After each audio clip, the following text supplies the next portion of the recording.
하겠습니다. 네, 선생님들 안녕하세요. 네, 반갑습니다. 네, 오늘 저희가 이제 모의고사를 강의를 열게 되었어요. 모의고사 강의는 저희가 총 8주차로 진행을 하고 선생님들과는 8번 정도의 만남을 가지게 될 텐데 모의고사라는 것이 이제 여러 이제 사실은 강의를 들으시던 분들도 유입이 되어서 저를 처음 보시는 분들도 계시고 그래요. 보통 모의고사 강의 특징이 그렇기 때문에 그래서 모의고사를 진행하기 이전에 저희 강의에 대한 간략한 소개를 좀 드리고 그리고 8회차에 해당하는 모의고사가 나아가야 할 방향이라던가 그리고 우리가 함께 그 모의고사와 공부를 어떻게 진행을 하면 좋을지에 대해서 아주 간략하게 말씀 좀 전해드리고 시작하도록 할게요. 좀 전에도 말씀을 드렸듯이 모의고사는 총 8회차로 진행이 되고요. 그리고 시험과 또 같이 저희가 논술, 교직 논술과 그리고 교육과정 A, 교육과정 B라고 해서 대문항, 8문항씩을 해서 대문항으로는 총 16문항이 되는 것이고 논술로는 좀 큰 단위가 하나가 이제 되는 겁니다. 난이도에 대한 질문들을 많이 하시죠. 저희 시험에 대한 난이도가 사실 실제 시험에서 난이도가 좀 어떻죠? 어떤 해는 굉장히 단답 형태로 나와서 좀 수월하게 시험을 보고 나온 해가 있었고 작년 같은 경우에는 시험의 문제가 아주 어려웠다라고 하기보다는 조금 생소한 형태로 묻는다거나 아니면 그냥 일반적으로 교양적으로 우리가 일반 교양으로 풀 수 있는 그런 한문항들이 꾸준히 이제 출제가 된다거나 그리고 또 특히 작년 같은 경우에는 저희가 이제 답이 하나로 명확하게 모아지지 못하는 그런 답들이 제시되는 문제들이 좀 몇 문항들이 있었습니다. 그래서 작년 시험 이후에 선생님들께서 어떤 방향으로 공부를 해야 되는지 사실 모르겠다라고 하시면서 갈피를 못 잡는 모습들을 많이 보이셨었는데 그때 저희가 말씀을 드렸던 것이 지금 출제가 되고 있는 시험의 문제들이 아주 새롭은 사실 패턴은 아니고 아주 이전에 출제가 되었었던 문제의 수준들이나 그러니까 2013년 이전의 문제들을 조금 지향하는 느낌의 문제 패턴들도 있었고 그리고 늘 한두 문제씩 묻는 저희가 이제 중고등학교에서 배웠음직한 그런 용어들을 묻는 문제들이 조금씩 항상 같이 출제가 되고 있는 부분들이 있고 수사법 같은 그런 것들처럼요. 네, 그렇게 지금 나아가고 있어서 난이도라는 것을 예측하는 것이 사실은 좀 어렵습니다. 늘 출제진들이 똑같은 분들이 들어가신다면 어느 정도 저희가 예상은 가능하겠으나 출제진들마저 계속 바뀌고 있고 그래서 매해 생기는 오류들이 다음 해에도 비슷한 패턴으로 계속 생기는 이유들이 같은 출제진들이 계속 들어가면서 그 오류에 대해서 스스로들이 알고 이 부분들을 조금 변화하려는 그런 진보적인 느낌으로 가는 게 아니라 늘 같은 자리에 새로운 분들이 계속 세팅이 되면서 또 똑같은 준비 상태로 돌아가는 거예요. 그렇다 보니까 이런 비슷한 형태의 저희가 문제가 될 수 있는 소지들이 계속적으로 좀 나오고 있는 부분들은 있어요. 그래서 저희가 그때마다 해마다 출제진들이 어떻게 형성이 되느냐에 따라서 문제의 유형이라던가 그리고 문제가 나아가고자 하는 방향성들이 조금 다르기 때문에 실제 이 출제진들로 들어가셨던 분들의 경험을 보더라도 어떤 이제 출제진의 좀 의견들이 좀 우세하느냐에 따라서 이 방향성들이 좀 달라지기 때문에 예측하기가 사실 좀 어렵다는 겁니다. 그럼 예측하기가 어렵다라고 했을 때 저희가 제일 충실하게 공부를 해야 되는 게 뭘까요? 바로 기본이겠죠. 그래서 기본에 충실하시되 다양한 패턴이라던가 혹은 다양한 유형의 문제들을 여러 유형들로 좀 접해보면서 실전을 대비해가는 과정밖에는 답이 없는 것 같아요. 그래서 저희가 올해 같은 경우는 모의고사를 제가 8회로 좀 많이 편성을 한 이유도 그런 부분들이 담겨 있다라고 의도가 담겨 있다라고 보시면 될 것 같습니다. 난이도는 어려운 걸 좋아합니다. 네, 제 문제를 보시면 아주 단답형으로 나오는 문제가 많지는 않다는 걸 느끼셨을 거예요.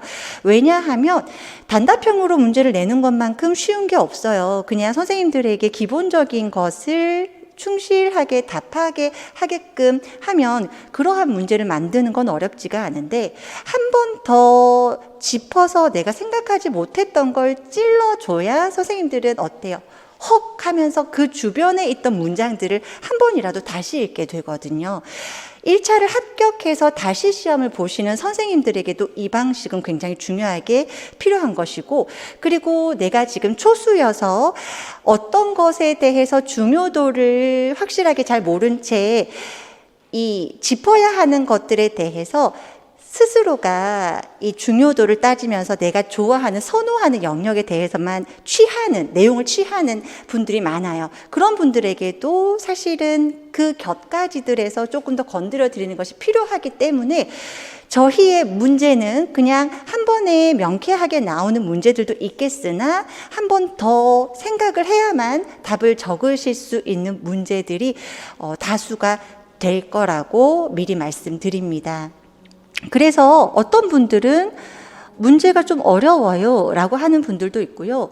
또 어떤 분들은 꼭 이것까지 좀 봐야 되나요? 라고 묻는 분들도 있으세요. 그런데 매해 모의고사 끝나고 나중에 이제 실제 시험 다녀오셔서 말씀하시는 건 그렇게 연습했던 것들이 굉장히 큰 도움이 되었습니다 라는 말씀을 해주셨기 때문에 그 방향은 바꾸지를 않으려고 합니다.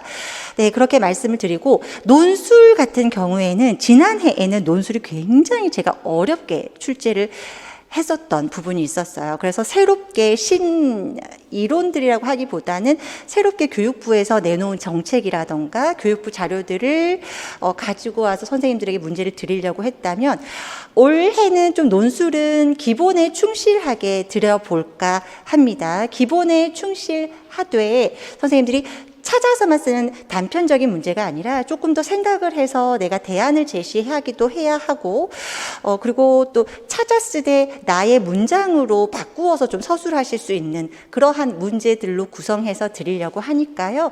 같이 잘 따라와 주시면서 연습해 나가셨으면 좋겠습니다.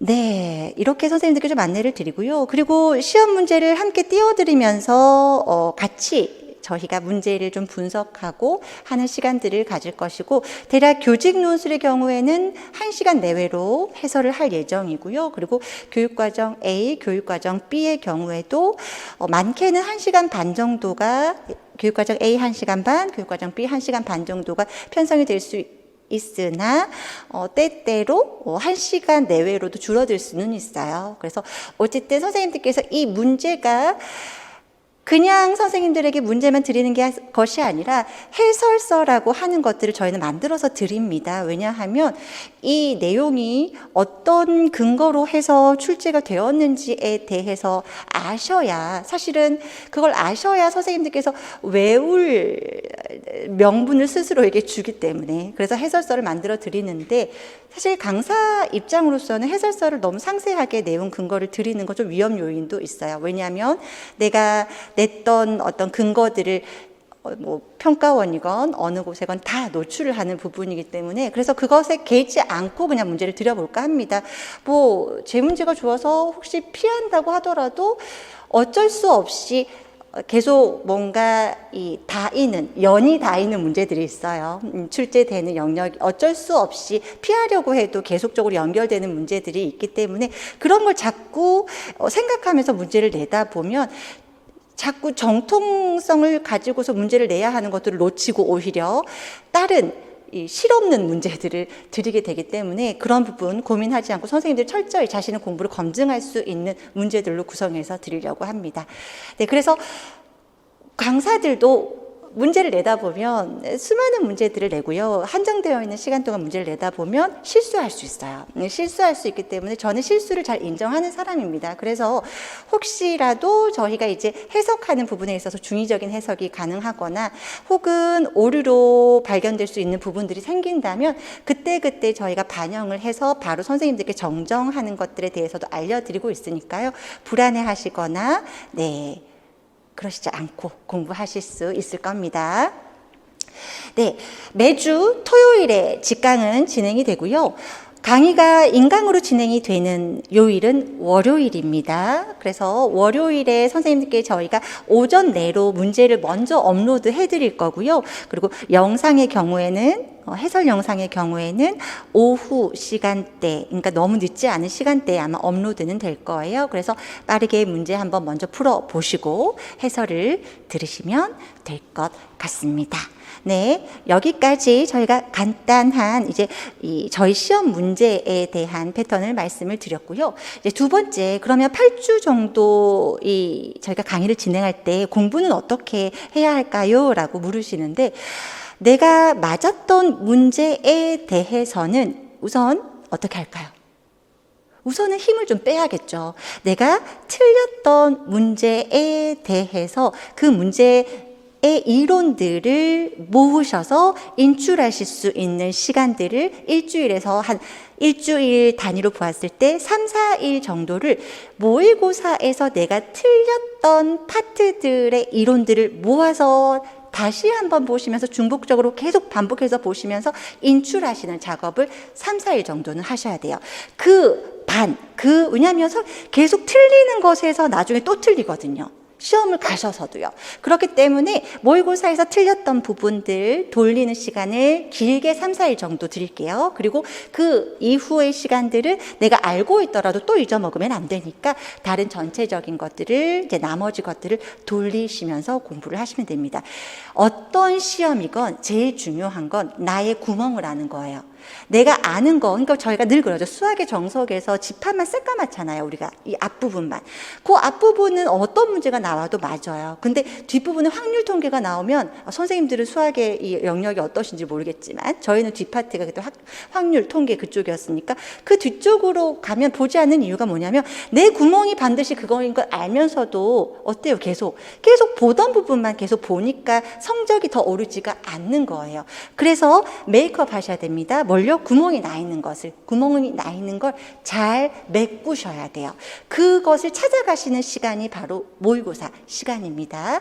네, 그렇게 공부들을 선생님들께서 좀 진행을 해 나가시다 보면 3, 4일을 내가 못하는 거, 내가 못했던 거, 모르는 것을 메꿔 나가시고 나면 아는 것들을 한 바퀴 돌리는 것은 시간이 사실 그만큼 많이 걸리지는 않아요. 그렇게 8주를 계속 진행하시다 보면 저희가 왜냐하면 문제가 냈던 파트에 중복되는 문제들은 내지 않으려고 노력을 할 거거든요. 그래서 저희가 출제표를 만들어서 이 출제된 부분들은 그어가면서, 그러니까 출제되지 않았던 것들 위주로 계속 다음 회차에도 계속, 그러니까 내가 지금 공부하고 있는 모든 전 영역을 선생님들에게 골고루 다 보실 수 있도록 문제를 드리려고 노력할 거예요. 그렇기 때문에 공부의 방향을 그렇게 선생님들이 좀 정해 가시다 보면 3, 4일 내가 틀렸던 것들을 계속 찾아서 하다 보면 알고 보면 전체 파트를 한번 다 돌리는 그런 상황이 되실 거예요. 네, 그러면 공부의 전략과 그리고 저희 문제풀이, 그러니까 모의고사 문제에 관련된 정보를 여기까지 좀 안내를 드리고요. 이제 문제풀이로 저희가 해설로 진행하도록 하겠습니다.